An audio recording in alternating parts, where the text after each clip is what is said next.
Okay, so what we're going to be talking about today is the laws of logarithms. This is section 410.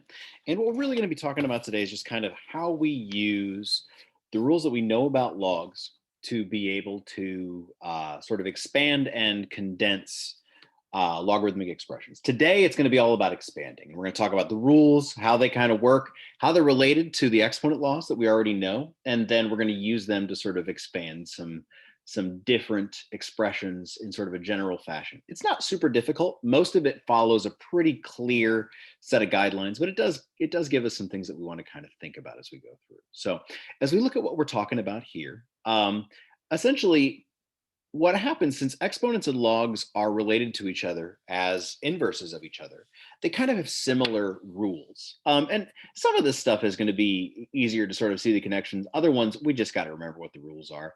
But ultimately, if you look at what happens when we're talking about exponents and we have the same base, so in this case, the same base and multiplying, in this case, the same bases and dividing, and in this case, a base with a power raised to a power. So we've got a product law, a quotient law, and a power law. So what I want to make sure that you can see is that essentially what's happening when you have things in exponential form, what occurs is essentially an expansion of terms. So here, our exponent version is if we've got two different exponents, but the same base and we're multiplying, we add those exponents. It's the same idea if you're taking the log of two things being multiplied, you can split that into the addition of the two terms. So x times y right here is a way that we can look at it. That becomes the log base b of x and log base b of the y. So the things that stay the same, our base stays the same for both of those. We just basically turn multiplication into an addition of two terms, okay? Now, I want you to notice there's not an x by itself, there's not a y by itself. You're still taking the log of both. Um, it's not a bad way of us to think about it in terms of saying that multiplication turns into an addition. And in the same way that division turns into subtraction, that's the same thing that we do here. So if we're doing log base b of x divided by y, and this will always be written in a fractional form. You're never going to see this in a way that's got like a division sign. So if you've got a fraction inside of the log, you can split that using subtraction. The top is the one that's first, the bottom is the one that's second. Okay. Now the power one, the connection's a little bit less clear. When you're raising a power to a power, you multiply them. With this one, when you're taking the root or when you're taking the log of something that has a power, you bring that power down to the front as a multiplier. And there's a lot of ways that we can kind of explain this. Ultimately, it's just the easiest to kind of remember that when you have an exponent here, you just bring that down to the front as a coefficient. Okay. So these are our rules that we're really looking at. Now, the only reason we connected them to these three is just because these are things that you're familiar with. And so these are really going to be the things that we focus on for what we're going to be doing this chapter, really, is how do we deal with these logarithmic ones. And so what we're going to do next is just talk about how we can kind of take each of these one at a time, show you how it works with numbers, and then do an example. And then we're going to kind of expand some things that are some combined rules. So when we look at something like this, here's the first place for us to look at this. So if you've got the product law, if I've got a log, and really the base doesn't matter other than the fact that it just is a base, and you've got two things being multiplied. When you see things being multiplied here, and please recognize, when you have a number in front of a variable like this, it is multiplication even if the symbol isn't there. So I just want to make sure that you are prepared for seeing that if I'm going to expand this, I'm going to say, well, these are two things being multiplied. So it'll be log base 5 of 2, because that's the first thing, plus the log base 5 of x, because that's the second thing. So that's all we really need to do is split it. And so essentially what happens is that when you recognize that you're taking the log of two things that are being multiplied, you split those factors using addition, full stop, okay? So here's an example problem. Let's look at it. Log base 8 of 10j. All we have to do for something like this, we know that we've got 10 times j, so I know that I'm going to be doing an addition. And when I do it, I like to write that plus first because it gives me a place of saying, wait, that's something I got to remember is going to happen. Multiplication turns into addition. So now I know it's going to be log base 8 for both of those. So I'm going to write those first. Now the first thing that I have here is 10. So this is going to be log base 8 of 10 plus log base 8 of j because they're both separated there. Now, when I look at something like this, there may be times that you'll have two numbers here and you can simplify it. Specifically, when we made these examples, we wanted them so that this base and this answer would not have anything in common so that it wouldn't be an easy simplification. This is the way that you want to leave it, okay? So that's how you deal with the one that's the product law. So the product changes to addition. Just make sure that you recall that product goes to addition. So now let's look at the second thing. Now we're going to be looking at the quotient law. Okay. So a general idea of this is you're going to see a fraction. And when you see that fraction, you're going to know that this is going to turn into subtraction because division turns into subtraction. The top goes first, the bottom goes second. You're taking the same log base of both. Okay. So again, when you recognize that you're taking the log of two things being divided, you split the factors using subtraction. Division turns into subtraction. So when we look at this guy, log base 9 of 14 over v, I see that division. So again, I'll put the subtraction sign knowing that's what I've got to do.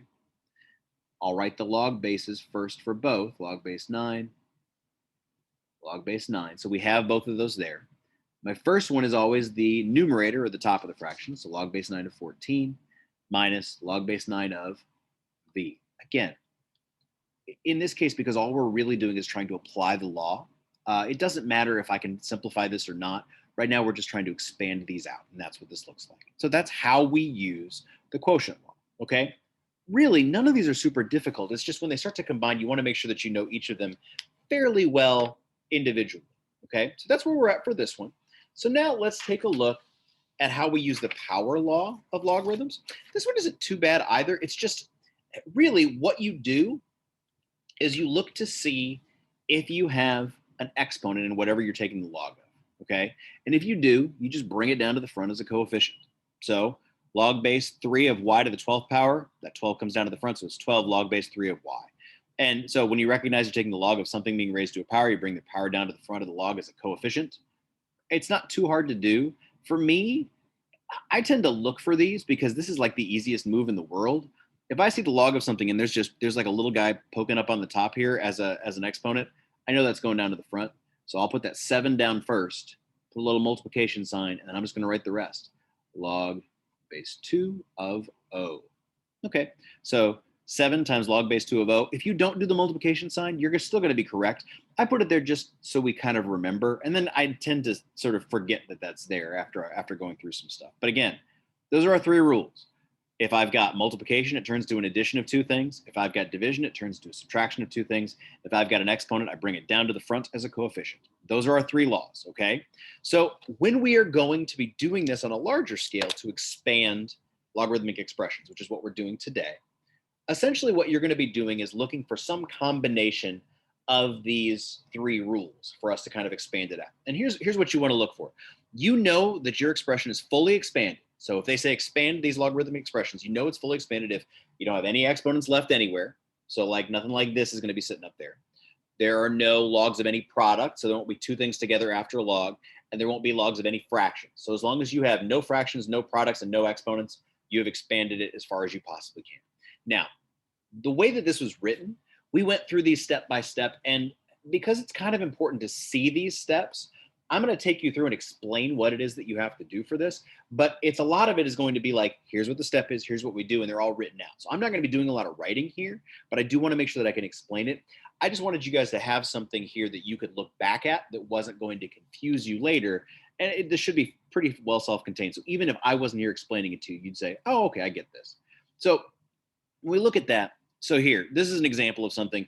We got more than one thing happening here. We got 2 terms on the top. Excuse me. We have a product on the top. We have one thing on the bottom. It is a division sign. So when we expand this, right now this is 1 logarithm. We want it to be a couple. And I can tell you an easy way to sort of count it is to look and see how many individual things you have. I've got a 5, an x, and a y. So I'm going to have 3 things when I'm done with this, okay? Now, let's take you through step by step. Your first step is to be sure that the thing being logged is simplified. So sometimes you'll have like an exponent on the outside. Sometimes there's factors that can cancel. Like if I had a 5 here and a 10 here, we could cancel them out. Whatever you're taking the log of, simplify that as best you can before you start separating it because it'll save you time later and it's easier to do it this way.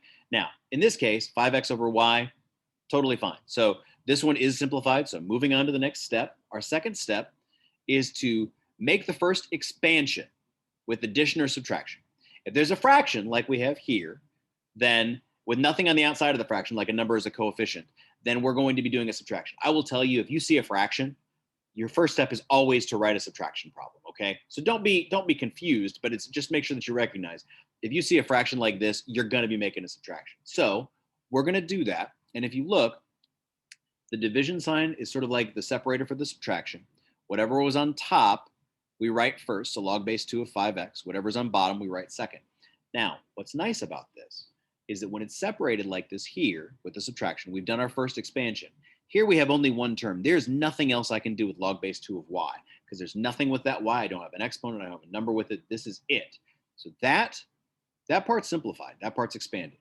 This one, I've got 5x. Since there's two things together, I'm going to have to do another expansion.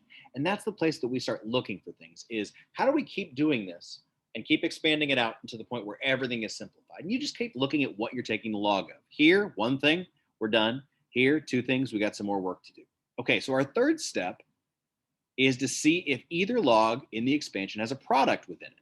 So in this case, the first log is a 5x, so we need to expand that one with addition. So that 5x right there is going to be expanded with an addition between those two.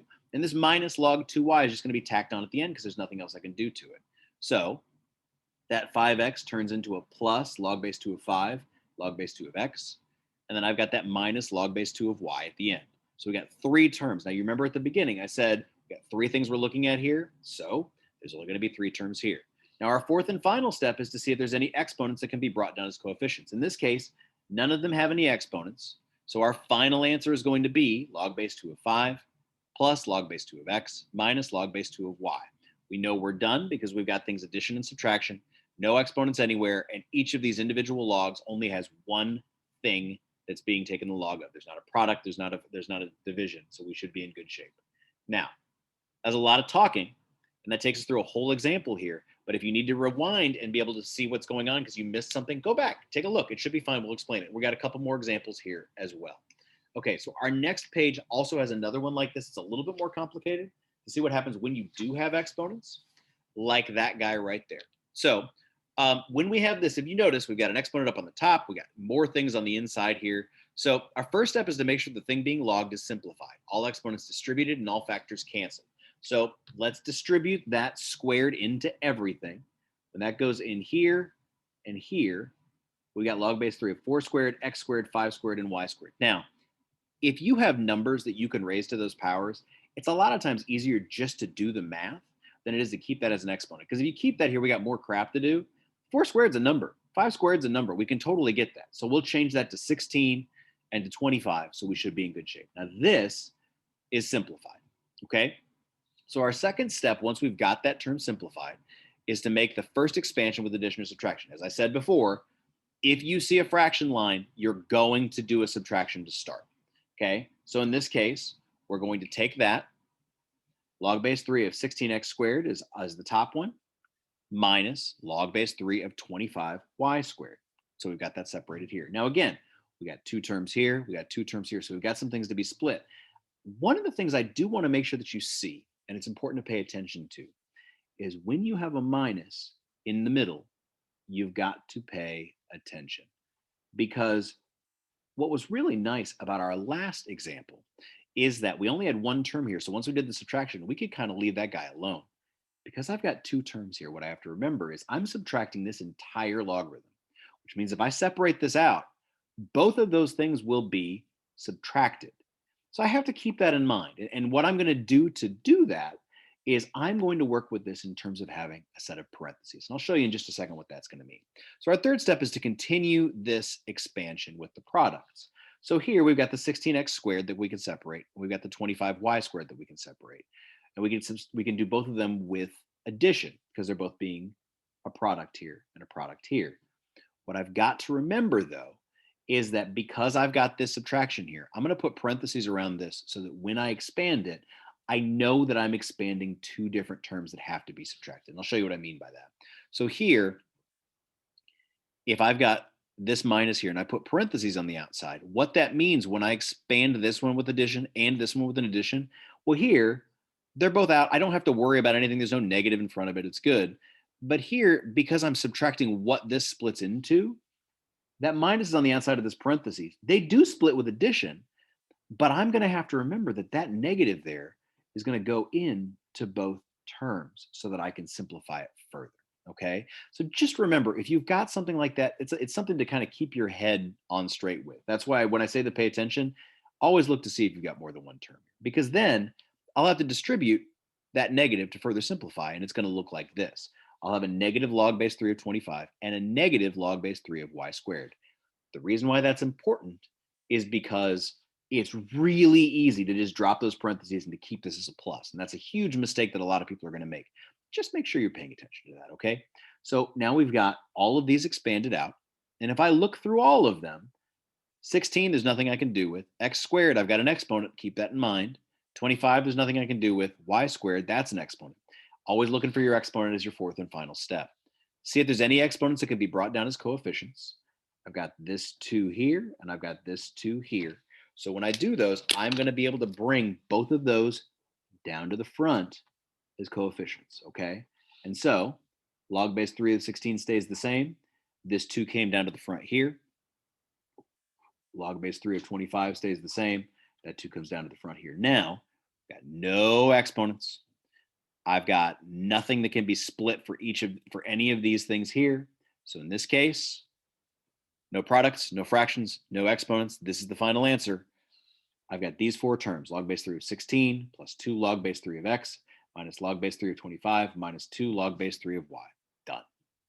Okay, so what we're going to do right now is we've got some practice problems. I'm going to take you through all 3 of these. Then we're going to be done. This is going to be a little bit of a longer video because this is kind of the introduction of an idea, but it is a good idea to sort of pay attention to what we're going to be doing with this. So, all right, 3 things here. That guy right there, going to be a little bit different. So here's what we're going to do.